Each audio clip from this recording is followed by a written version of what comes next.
Special focus. Delimitation demand మరోమారు తెరపైకొచ్చింది. జనాభా లెక్కల ప్రకారం లోక్సభ సభ్యుల సంఖ్యను పెంచాలన్న వాదనను రాజకీయ ప్రముఖులు, మేధావులు వినిపిస్తున్నారు. ప్రస్తుతం ఉన్న సభ్యుల సంఖ్యకు జనాభాకు మధ్య చాలా వ్యత్యాసం ఉందని, దానిని నివారించాలంటే ఎంపీ సీట్ల సంఖ్యను 1000కి పెంచాలంటున్నారు.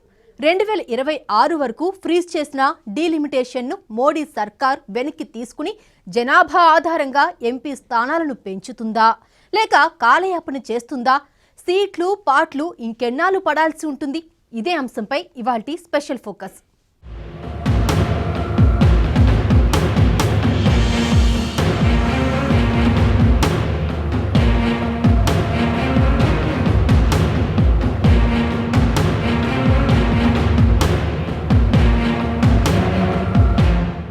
లోక్సభ సీట్ల సంఖ్య 1000కి పెంచాలని మాజీ రాష్ట్రపతి ప్రణబ్ ముఖర్జీ చేసిన సూచన ఇప్పుడు దేశంలో హాట్ టాపిక్గా మారింది.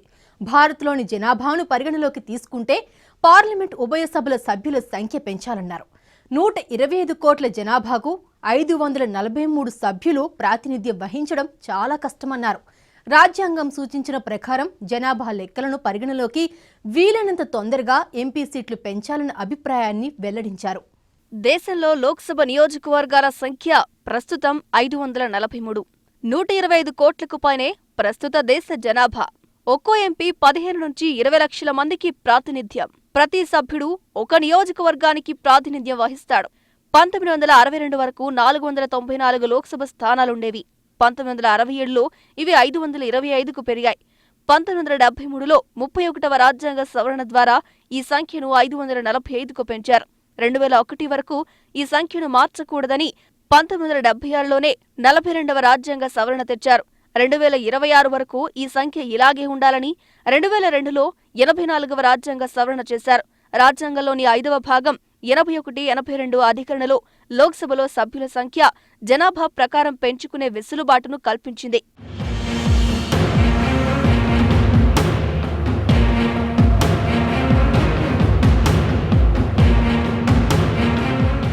ప్రస్తుతం ఉన్న నియోజకవర్గాలను దేశ జనాభా 30 కోట్లు ఉన్నప్పుడు సరిహద్దులను ఖరారు చేసి ఏర్పాటు చేశారు. ప్రస్తుతం దేశ జనాభా 125 కోట్లు దాటింది. కొన్ని లోక్సభ నియోజకవర్గాల్లో జనాభా 50 లక్షల వరకు ఉంది. దీనివల్ల ఎంపీ అంటే ఎవరు, ఎక్కడ ఉంటారు అన్న విషయం సామాన్యులకు తెలియదు. ఎన్నికలప్పుడు మొక్కుబడిగా ఓట్లు వేయడం తప్ప ఎంపీలకు, ప్రజలకు సంబంధం లేకుండా పోతోంది. ఇది ప్రజాస్వామ్యానికి హానికరం. ప్రజాస్వామ్య దేశంలో ఎప్పుడూ ఒకే విధానం నిరంతరంగా కొనసాగదు. కాలానుగుణంగా మారుతూ ఉండాలి. అప్పుడే ప్రజాస్వామ్యం పరిఢవిల్లుతుంది. అయితే దేశంలో నియోజకవర్గాల పునర్విభజన విధానాన్ని 2026 వరకు స్తంభింపజేశారు.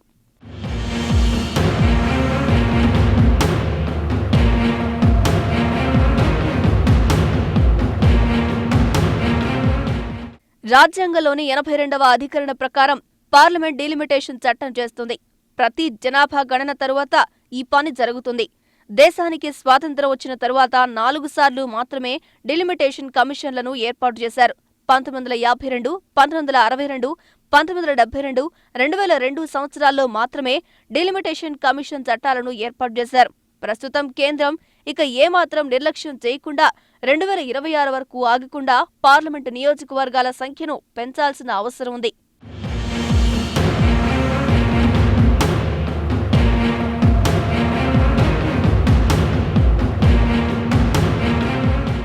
దేశ జనాభాకు అనుగుణంగా లోక్సభ స్థానాల సంఖ్యను 543 నుంచి 1000కి పెంచాలని, దానికి అనుగుణంగా రాజ్యసభ సభ్యుల సంఖ్యను కూడా పెంచాలని మాజీ రాష్ట్రపతి ప్రణబ్ ముఖర్జీ పిలుపునిచ్చారు. ప్రస్తుతం ఎన్నికైన లోక్సభ సభ్యులు, ఓటర్ల మధ్య నిష్పత్తిలో భారీ అసమానతలున్నాయన్నారు. 1971 జనాభా లెక్కల ప్రకారం 55 కోట్ల జనాభా ఉన్నప్పుడు చివరిసారిగా 1977లో లోక్సభ సభ్యులను 543కు పెంచామన్నారు. ఇప్పుడు జనాభా రెట్టింపు సంఖ్యను దాటిపోయిందని, దానివల్ల లోక్సభ, రాష్ట్రాల అసెంబ్లీలో స్థానాల పెంపుపై నిషేధాన్ని తొలగించాల్సిందేనన్నారు. Whenever there is a question of removing this fringe of the number of seats, which should ideally increase to about 1000 Lok Sabha MPs, with correspondingly a rise in the number of Rajya Sabha MPs, more than often the arguments are given the logistic problems. I do consider it is no major problem. even with the existing infrastructure available, Central Hall could easily be converted into Lok Sabha. Lok Sabha can easily be converted into Raj Sabha, and Raj Sabha can be converted into the lobby, or Central Hall's role can be assigned to it. If we think innovatively, it would be possible to find out a solution. But it is high time for us to think of, if the British Parliament can have 650 members, Canadian Parliament can have 443 members, United States Congress, House of Representatives have 535 members, then why can't India have 1,000 members in Lok Sabha and appropriately increase numbers in Raj Sabha? ఇన్నాళ్లలో అనేక పార్టీలకు ఓటర్లు పట్టం కట్టారని, కానీ ఏ ఒక్క పార్టీకి కూడా ఓటర్లు 50% ఓట్లను కేటాయించలేకపోయారన్నారు. స్థిరమైన ప్రభుత్వం కావాలంటే సంఖ్యాబలం అవసరమని, మెజారిటీ లేని పక్షంలో కీలక నిర్ణయాలు తీసుకోలేమన్నారు. ఎన్నికైన ప్రతినిధుల నిష్పత్తికి దేశంలోని ఓటర్ల మధ్య చాలా వ్యత్యాసం ఉందని ప్రణబ్ తెలిపారు. జనాభా రెట్టింపైన సందర్భంగా లోక్సభ స్థానాల సంఖ్యను కూడా పెంచాలని సూచించారు. The last enhancements of the seats in Lok Sabha took place in 1977, almost half a century ago, on the basis of 1971 census, according to which the entire population of the country at that point of time was 55 crores, 550 million, not 1.3 billion today. Therefore, there has been an embargo on the increasing the number of seats in Parliament and state assemblies till the year 2026.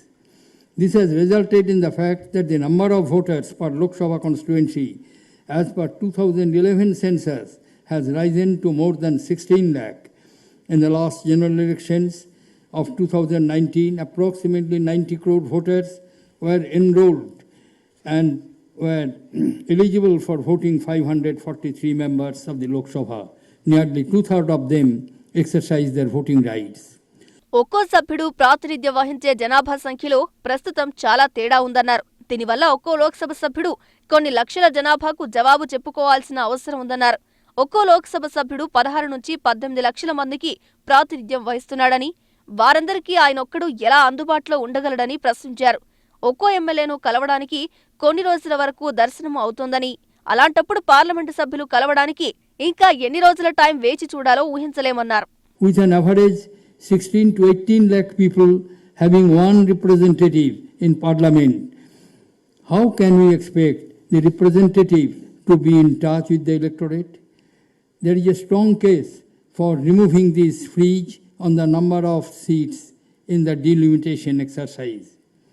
Whenever there is a question of removing this fringe of the number of seats, which should ideally increase to about 1,000 Lok Sabha MPs, with correspondingly a rise in the number of Raj Sabha MPs, more than often the arguments are given the logistic problem. అయితే ఎంపీల సంఖ్య పెంచితే మంచిదేనని, తక్కువ ఊర్లు తక్కువ జనాభా ఉండడం వాళ్ల జనాలకి అందుబాటులో ఉంటారు, కానీ దాంతో పాటే ఖర్చులు ఎక్కువ అవుతాయన్న విమర్శలు వినిపిస్తున్నాయి. అంతేకాదు అనవసరపు రాజకీయ పార్టీలు పుట్టుకొస్తాయంటున్నారు.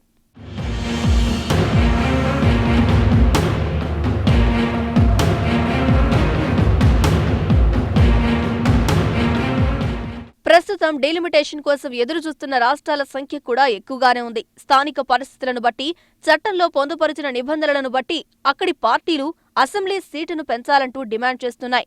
అయినా 2026 వరకు అది కుదరదంటూ పాలకులు స్పష్టం చేస్తున్నారు. ప్రస్తుత పరిస్థితుల్లో అత్యవసరంగా ఎంపీ సీట్ల సంఖ్యను పెంచాలనే వాదన బలపడుతోంది. దీనివల్ల ప్రజలకు జరగాల్సిన న్యాయం జరుగుతోందని, సమస్యలు సకాలంలో తీరుతాయనే అభిప్రాయాన్ని విశ్లేషకులు వ్యక్తం చేస్తున్నారు. పాలనాపరంగా కూడా అనేక చిక్కుల నుంచి ఉపశమనం లభిస్తుందంటున్నారు.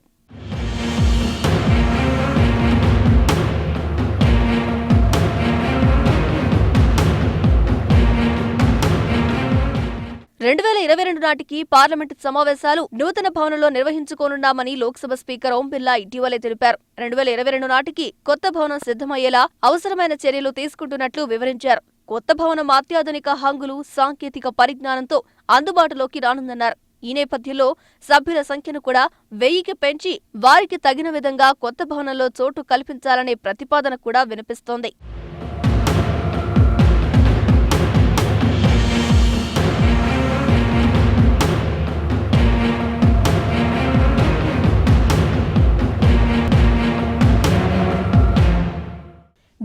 డీలిమిటేషన్ కోసం ఎదురుచూస్తున్న రాష్ట్రాలు దేశంలో చాలానే ఉన్నాయి. ఏపీ, తెలంగాణ, సిక్కిం, జమ్మూ కాశ్మీర్ రాష్ట్రాల్లోని అసెంబ్లీ సీట్ల పెంపుపై కేంద్రం నిర్ణయం పెండింగ్లో ఉంది. గతంలో తెలుగు రాష్ట్రాల్లో సీట్ల పెంపు తథ్యమంటూ ప్రకటనలు వెలువడ్డాయి. కేబినెట్ నోటు కూడా సిద్ధమైందన్నారు. కాలం గడిచిపోయింది కానీ సీట్ల పెంపు కుదరలేదు.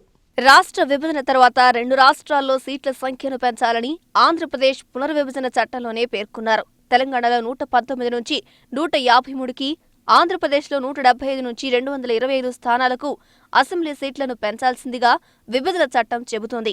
చివరి నిమిషంలో హడావుడిగా రూపొందించిన చట్టం కావడం వల్ల ఇందులో కొన్ని సాంకేతికపరమైన సందిగ్ధతలు ఏర్పడ్డాయి. విభజన చట్టంలోని సెక్షన్ 26 సీట్ల సంఖ్యను పెంచుతూ నియోజకవర్గాల పునర్వ్యవస్థీకరణ చేపట్టాలని సూచిస్తోంది. కానీ భారత రాజ్యాంగంలోని ఆర్టికల్ 170 ప్రకారం 2026 వరకు దేశంలో సీట్ల సంఖ్య పెంచడానికి వీల్లేదని స్పష్టం చేస్తోంది. దీంతో న్యాయపరమైన చిక్కులు ఏర్పడ్డాయి.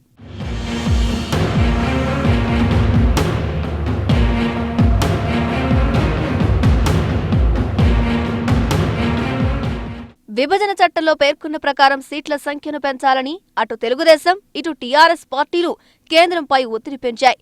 ఇచ్చిన హామీ అమలు చేయాలంటూ అప్పటి కేంద్ర మంత్రిగా ఉన్న వెంకయ్యనాయుడు కూడా ప్రత్యేక చొరవ తీసుకున్నారు. దీంతో కేంద్రం తొలుత అటార్నీ జనరల్ అభిప్రాయం కోరింది. దేశంలో రాజ్యాంగమే అత్యున్నత విలువలు కలిగిందని, దాని ముందు ఏ చట్టమైనా దిగదుడిపేనని అటార్నీ జనరల్ తన అభిప్రాయాన్ని తెలిపారు. అంటే రాజ్యాంగ సవరణ చేయకుండా విభజన చట్టంలో పేర్కొన్నట్లు సీట్ల సంఖ్య పెంచడం కుదరదని తేల్చి చెప్పేశారు. దీంతో రాజ్యాంగ సవరణ అనివార్యంగా మారింది.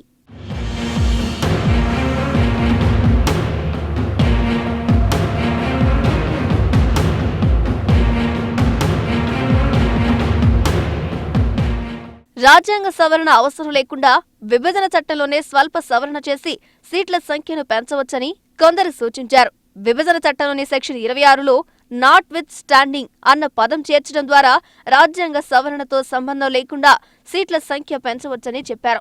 అయితే కేంద్ర ప్రభుత్వం ఈ వ్యవహారాన్ని న్యాయశాఖకు అప్పగించింది. న్యాయశాఖ అధ్యయనం చేసిన తరువాత అటార్నీ జనరల్ అభిప్రాయంతో ఏకీభవిస్తూ రాజ్యాంగ సవరణ చేస్తే తప్ప సీట్ల సంఖ్య పెంచడం కుదరదని తేల్చి చెప్పింది.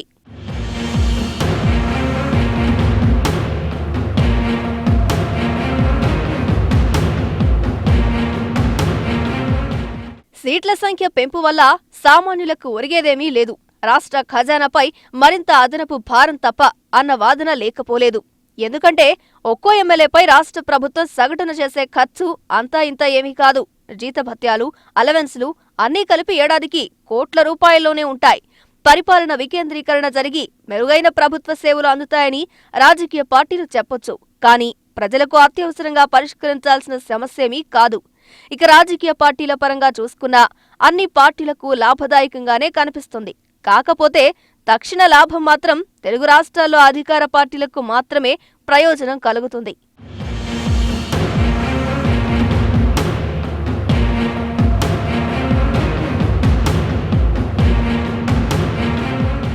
తెలంగాణ, ఆంధ్రప్రదేశ్ రాష్ట్రాల్లో అసెంబ్లీల సీట్ల సంఖ్య పెంపు వల్ల ఎవరికి ఉపయోగం, ఎవరికి నష్టం అన్న సంగతి కాసేపు పక్కన పడితే అసలు రాజ్యాంగ సవరణ సాధ్యపడుతుందా అన్న ప్రశ్న తలెత్తుతోంది. రాజ్యాంగ సవరణ చేయాలంటే ఉభయ సభల్లో అధికార పక్షానికి మెజారిటీ ఉండాలి. దీంతో పాటు 50% పైగా రాష్ట్రాలు ఆమోదించాలి. ప్రస్తుతం ఎన్డీఏ కూటమికి లోక్సభలో పూర్తి మెజారిటీ ఉన్నప్పటికీ రాజ్యసభలో మాత్రం లేదు. మరోవైపు సీట్ల సంఖ్య పెంపు నిర్ణయంపై బీజేపీలోనే ఇతర రాష్ట్రాల నేతల నుంచి వ్యతిరేకత వ్యక్తమయ్యే అవకాశం ఉంది. తెలుగు రాష్ట్రాల్లో ఇప్పటికే ఒక పార్లమెంటు సీటుకు 7 అసెంబ్లీ నియోజకవర్గాలున్నాయి. ఇప్పుడు సీట్లు పెంచితే ఒక పార్లమెంటు సీటుకు 9 అసెంబ్లీ సీట్లవుతాయి. అదే యూపీలో ఒక పార్లమెంటు సీటుకు కేవలం 5 అసెంబ్లీ నియోజకవర్గాలు మాత్రమే ఉన్నాయి. ఏపీ, తెలంగాణ రాష్ట్రాల్లో సీట్లు పెంపు బిల్లుపై చర్చ జరిగితే ఆ రాష్ట్రాలు కూడా తమ రాష్ట్రాల్లోనూ అసెంబ్లీ సీట్లను ఇదే నిష్పత్తిలో పెంచాలని పట్టుబట్టే అవకాశం ఉంది.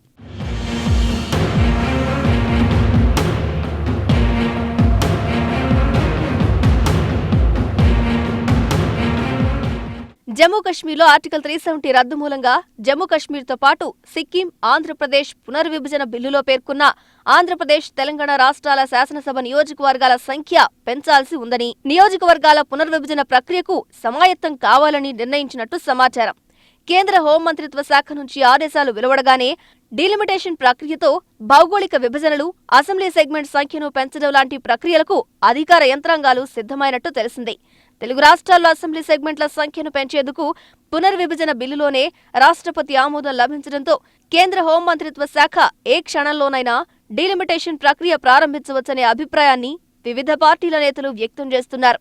మరోవైపు 2024లో ఏపీ, తెలంగాణలో పాగా వేయాలని చూస్తున్న బీజేపీ పరిస్థితిని ఇప్పుడు తనకు అనుకూలంగా మార్చుకునే క్రమంలోనే సీట్ల పెంపును ముందుకు తెస్తోందని భావిస్తున్నారు. సీట్లు ఎంత ఎక్కువగా పెరిగితే బీజేపీకి అంత లాభమన్న ఉద్దేశంతోనే ఈ ప్రతిపాదనలపై ఆ పార్టీ నేతలు కసరత్తు చేస్తున్నారని సమాచారం.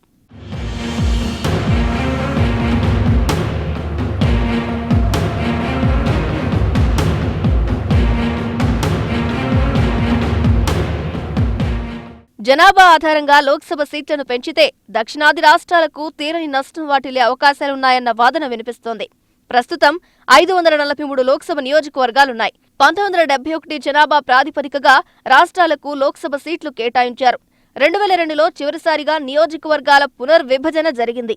అప్పుడు కూడా 1971 లెక్క ప్రకారం నియోజకవర్గాల పునర్విభజన చేశారు. 2026 తర్వాత జరిగే జనాభా లెక్కల ఆధారంగా డీలిమిటేషన్ జరగాలని చట్టం చెబుతోంది. అంటే 2031 జనాభా లెక్కల ప్రాతిపదికన డీలిమిటేషన్ జరుగుతుంది. ఈ 5 దశాబ్దాల కాలంలో జనాభా నియంత్రణను ఓ ఉద్యమంలా ప్రచారం చేశారు. దక్షిణాది రాష్ట్రాలు జనాభాను నియంత్రించాయి. కానీ ఉత్తరాది రాష్ట్రాలు విఫలమయ్యాయి. ఫలితంగా దక్షిణాదిలో జనాభా తగ్గిపోయింది, ఉత్తరాదిలో పెరిగింది. ప్రస్తుతం ఉన్న జనాభా పెరుగుదల రేటును అంచనా వేస్తే 45 పార్లమెంటు సీట్లు దక్షిణాది నుంచి ఉత్తరాదికి బదిలీ కానున్నాయి.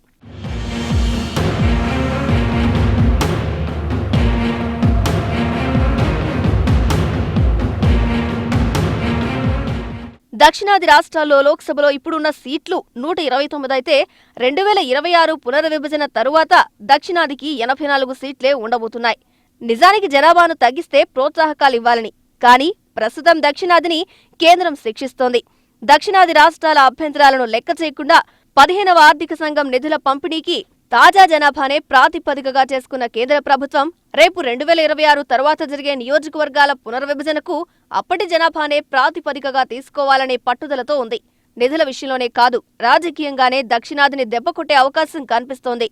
ప్రస్తుత జనాభా ప్రాతిపదికను తీసుకుంటే జనాభాను నియంత్రించి దేశానికి మంచి చేసినందుకు దక్షిణాది రాష్ట్రాలను శిక్షించడమేనని వాదన వినిపిస్తోంది.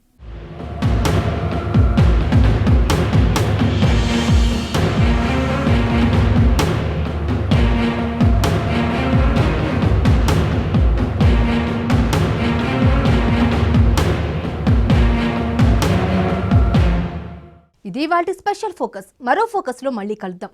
అంతవరకు చూస్తూనే ఉండండి ఐ న్యూస్. మీతోనే మీ వెంటే.